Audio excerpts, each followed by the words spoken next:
Good morning.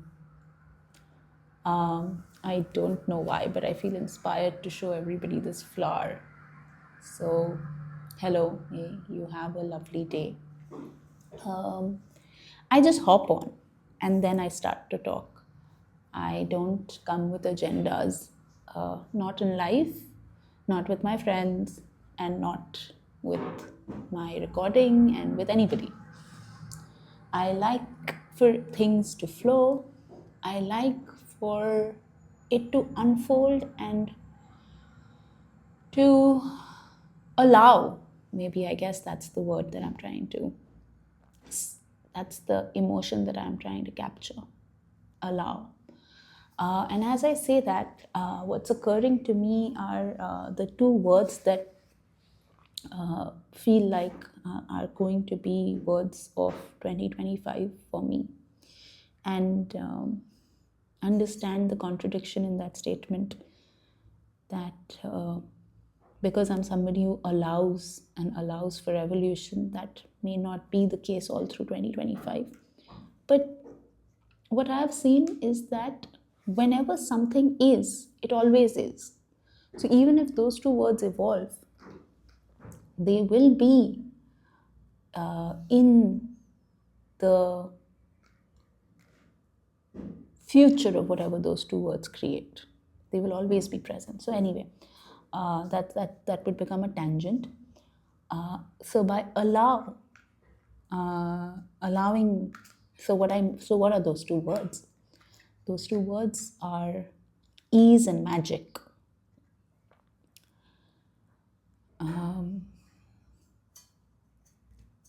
I walked 28 kilometers on Monday, which was the 6th of Jan, I think. Pretty cold in Delhi.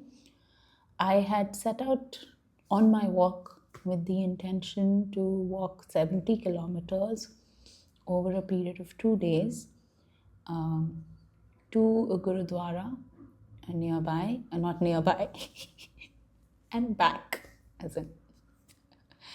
So to a slightly distant Gurudwara and back. And the only reason I chose the Gurudwara was because I wanted to walk 70 kilometers. So I said, what's 35 kilometers away? And something said, why don't you check out?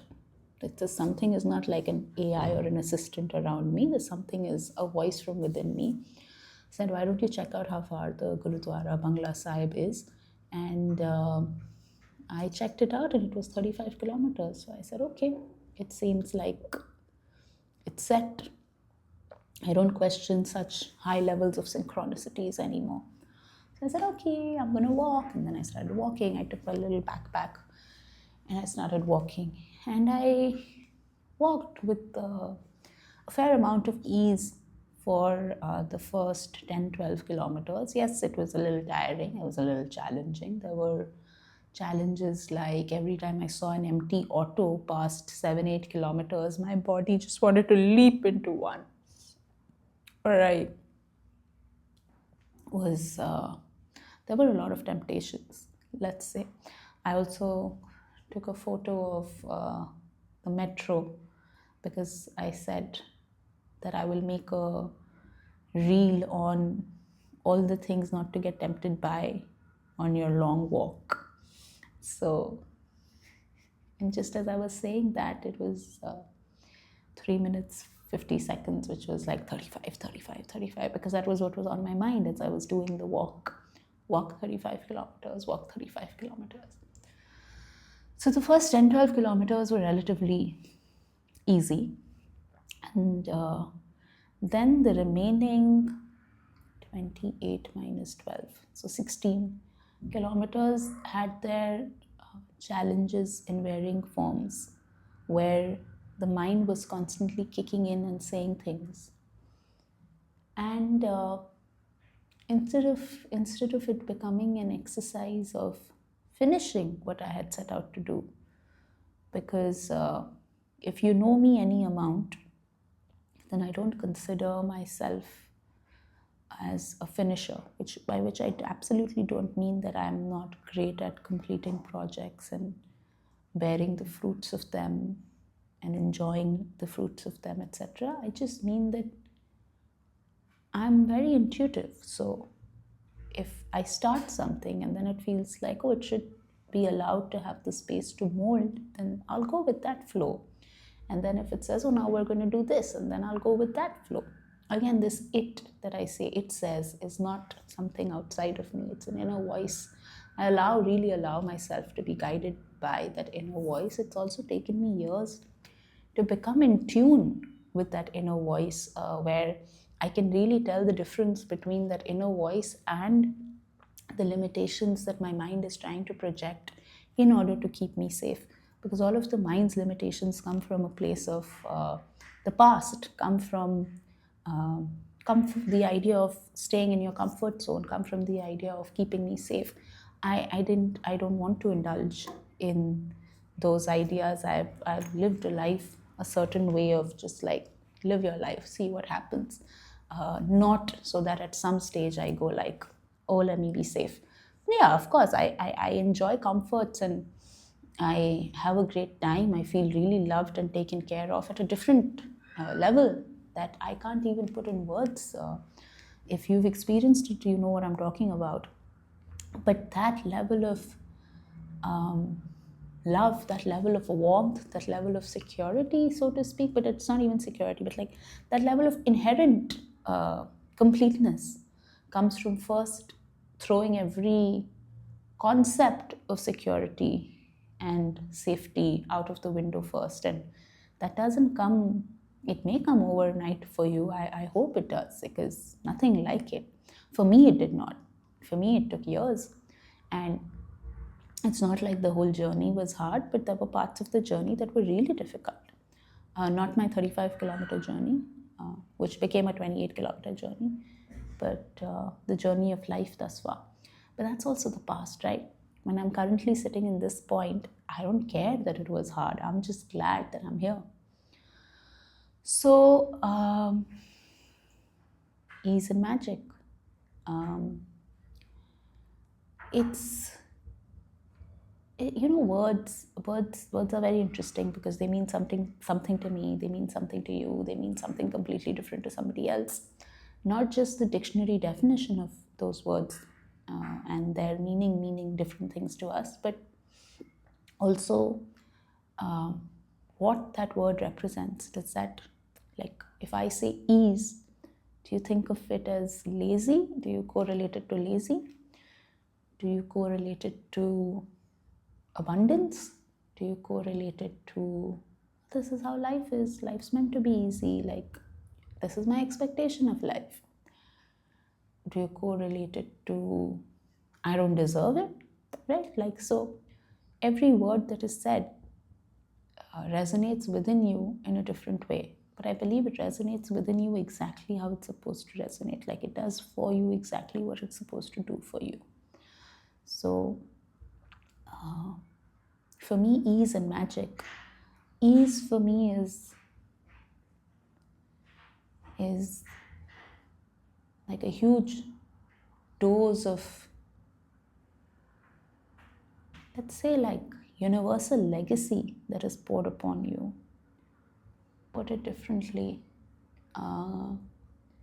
ease is universe showering you with its blessings and love. And you allowing that ease is you accepting the universe's love for you. And to be a receptacle of love like that, you also have to be a certain way. You're not going to be able to allow certain kinds of love, certain levels of love in your life till you really feel okay about who you are, till you really like who you are, till you really love yourself. And once you do that, through whatever work, through whatever inner work it takes you, and that's my work, right? Like, I do the work myself, and then I take people on that journey. So that's why I'm a transformation coach, because the transformation is not in the outside world. The transformation is not that, oh, I'm not a concierge where what you need, I get you. I don't have a nice hotel for my trip and I get you one nice hotel, so now you don't have a problem and your problem is transformed into a solution. I'm not that. What it means is that you become so aligned and so in tune with your, not the common, because there is nothing common, it's only you, for your universe. You become aligned with your universe and you become tuned and tapped and turned on to your reality, and now things just flow with ease into your life, and that becomes your expectation. Not because, oh, if everything is just laid out on a platter for me, now what do I do? No, think of it this way, that you either start a business from scratch or you start a business, an already built up business. For example, whatever Ratan Tata would have inherited, right? He would have he would have stood on the shoulders of giants like J.R.D. Tata and the Tata Group, and then built from that. So that's what the universe is offering to all of us at all times. You don't have to feel isolated. You don't have to start from scratch. Here's your legacy. Start from your legacy. You may have things to work out. Legacy doesn't always just mean gifts, right? There's a lot of ancestral healing. Like these are words, but there's a lot of DNA cellular level healing also that you have to go through and allow yourself to go through. All of this work I did, and all of it at each point helped more and more ease to come into my life. And now ease was not just covering it, so the word magic came in. There's a phrase that I heard many years ago, which I believed instantly, but there is levels. You believe something, but for it to really come out into your 3D reality, into your sensorial reality, in your feel it, taste it, touch it reality, where it's your living reality, takes a bit of time. That phrase was, you are not a physical being having a one-off spiritual experience. You're not meditating once, or you're not to have 5 or 10 magical moments in your life, basically. The whole phrase is, you're not a physical being having a spiritual experience. You are a spiritual being in physical bodies. You're supposed to have a magical life at all times. So see, the supposed to doesn't mean, there's that song, Sata Hak Ethe Rak, like it's my right, give it to me right now. It's not a demanding, it doesn't work by force. Nature doesn't work by force. You can't, this is a flower, this is a fake flower. I mean, well, it's beautiful and original in its own sense, but as far as flowers go, this is fake. But let's say this flower is a real flower and it's unbloomed like this. And I say, oh, this is not good enough for me. I'm going to bloom it up. And I just start to do this. Now you're going to break the flower apart. So the only thing you can do is, when you see a bud, just give it the space, give it whatever nutrients it needs. Try and plant your buds in pollution-free environment, but if there's pollution, counter it with whatever you need to. Give it good water and let it bloom. So similarly with nature, you allow it to happen, but it will happen, because that's the law of nature. That's the beauty and the abundance in which we live. So you're supposed to have a good life. By that I mean that the bud is supposed to bloom, but not by force. Don't make this a task. Don't take this as, I'm supposed to have a good life. Let me write down my 10-point agenda to have a good life. And I've gone through all of those stages of doing that, and then realizing this now. And I've been on a conscious, we are all always on a spiritual journey. I've been on a conscious spiritual journey. I was blessed by the universe and my surroundings and the people around me and my circumstances, which I did not always see as a blessing. But to be able to pursue a life like this, where consciously I withdrew from the world, I withdrew from things that didn't feel important to me at those times, and I withdrew from unnecessary ideas, I withdrew from unnecessary shopping, I withdrew from unnecessary clutter, I withdrew. I've not seen or read the news in 10 plus years. So I don't know what's going on. People tell me, oh, you know this chief minister. I'm like, oh, acha. And you know this cricket team. And I'm like, oh, acha. So my information comes like this. I don't have. So I have had a conscious spiritual journey. And as I've gone through this, I have realized for myself and for the people that I closely work with who are having great transformation and great results, you cannot force anything. And it's all magical. It's all magical. So then what is the question? The question is the question of allowing. The question is the question of letting it happen. It's a question of letting it be. So ease and magic are a human being's sort of platform from which they can create, rather than imagine in the day and age of AI, you don't use AI. It is a technology available to you, but you don't use it. And you say things like, no, no, no, people that use AI are lazy. No, no, people that use AI are cheating. No, it's not that. They are making use of the highest resources available to them. And from that point, they are allowing to see what can be created on top of that. You take the highest and you create from that place, rather than you struggle.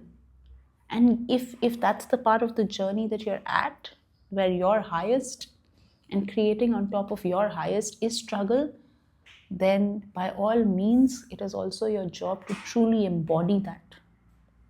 But even that struggle can be done and gone through without suffering.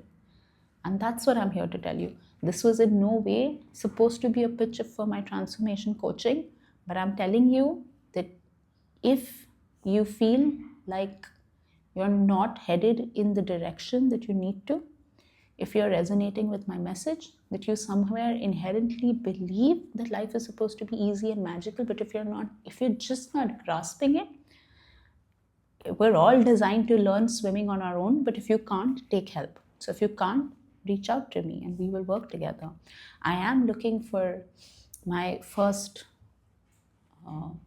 sort of batch of clients have graduated, if I was to say. They're so good that they now don't need my time and attention as much, which is why I have all of this time also to go through personal transformation that I went over the last few months, and a deep level of it, and to also take on new clients, because I work very closely with my clients, one-on-one, fully in their life, hand-holding with everything that they need. So if you feel you need a coach like that, then I'm your coach.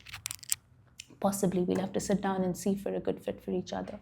But if you're looking for somebody like that, and if you're ready for that transformation in your life, but you don't know how to do it, and if you are ready to invest time, resources, because I'm not going to be the only one working, right? This is not like, I'm not your AI.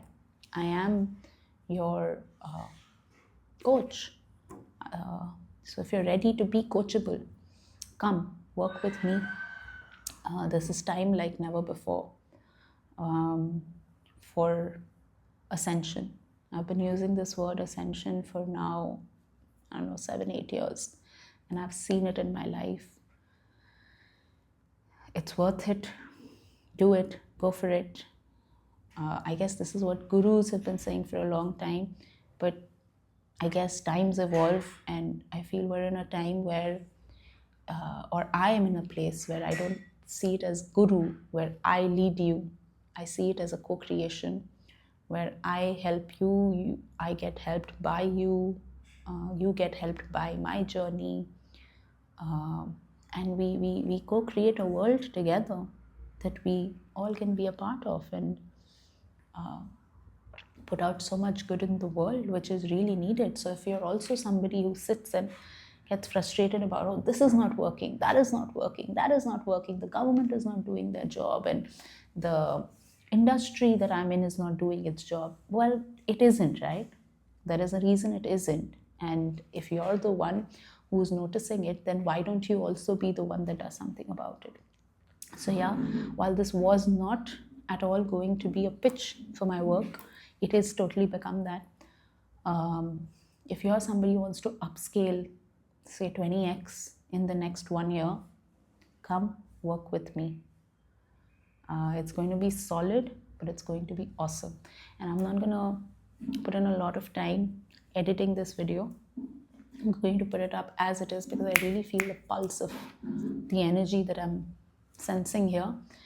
And if it reaches you, and if you feel called to work with me, if you feel called to chat with me for about half an hour, 45 minutes to know a little bit more about my journey, to know a little bit more about the possibilities of what work we can do with you, write me an email. I'm going to put my email in the description box below, and we will take it from there. But if you are committed to your growth and transformation, then I'm committed to it. That's done. Okay, I'm going to sign off. Ease and magic is possible and available. You just need to know how to unlock the right doors for yourself. Okay, bye-bye. Namaste.